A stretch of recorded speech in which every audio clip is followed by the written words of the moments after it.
Hello, my name is Kimberly Peck and I'm the Environmental Education Specialist for Laurel Hill, Cooser, and Laurel Ridge State Parks. And this time of year is a time when we really focus on bird feeding. And a lot of folks in Pennsylvania should focus on bird feeding. And really there's three major reasons why we do so in this area. In the winter, we only have about 35 to 40 species of birds that spend year-round in Pennsylvania. So some of those are here all the time, and then some of them actually come from like New England and from Canada and spend the winters here. There are a few birds that do that. So about 35 to 40 birds would come to your bird feeder if you're feeding them, which is kind of nice. There are hundreds of birds here in the summertime. Some areas of Pennsylvania get over 400 different bird species, which can be a little more difficult to identify. So feeding in the winter gives you a smaller window to meet the residents that are here in the wintertime and all of our year-round residents as well. So that's one great reason to feed in the winter. But also, and you'll notice with all of the snow we've gotten, food is not so readily available. There certainly aren't berries and nectar for birds to eat right now, and not a lot of insects, maybe a few, but not a lot of insects. So seeds are really what they're focused on. So we can provide those seed for them, and when they have heavy snowfall and things like that, they don't have to go searching for them. They also, many species of birds will store some of that food as well. Just like a squirrel stores a few nuts to get them through the winter, birds will also do that with some of the seed that we provide. Not every species, but quite a few species do store some of the seed. So that's quite nice. On top of that, we can hear them melting right now from the snow around us. We are moving towards spring, and this is a really, really, really active time for these birds.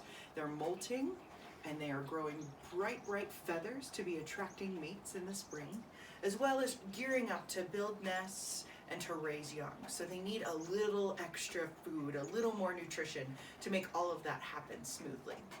So we have a few things here for you to explore, kind of the way we do things here at Laurel Hill State Park, at Cooser, as well as at the Ridge. We have a hopper style bird feeder. Now there are a lot of different types of bird feeders you can put out.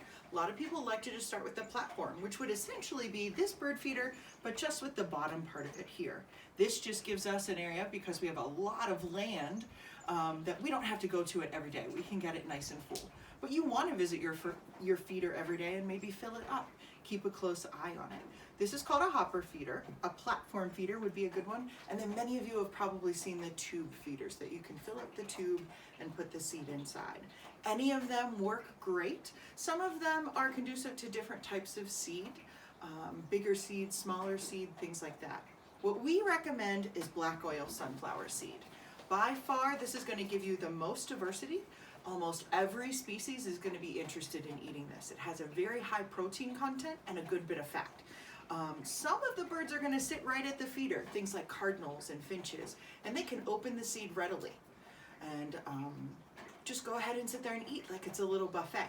You're going to have other birds like a titmouse or a chickadee that their bills aren't quite strong enough to open up that seed. So they're going to need some shrubbery, some trees, kind of a hiding spot where they can go away and open up that seed to eat the goodness inside and then come back to your feeder. So think about that when you're placing your feeder, that you do want some shrubbery around, maybe some trees, a little bit of cover for the birds to hang out in. We have shrubs in our backyard here and they work really, really nicely. Mountain laurel, rhododendron, anything like that would be perfect for some of these birds. So you can see the black oil sunflower seed. The black oil, we say you can get the striped as well, which is perfectly fine. The striped is a little bit larger. So not to say everything won't eat it, but this is going to be a little more available for some of those other birds we talked about that have the smaller bill. It's easier to open, essentially, easier for them to get to. So black oil we definitely recommend. The second thing we use here at Laurel Hill is suet, which is essentially tallow or animal fat wrapped in lots of that seed. So it's very, very fatty, very high in protein. This is going to attract a lot of birds that we already talked about, but really going to get those woodpeckers interested.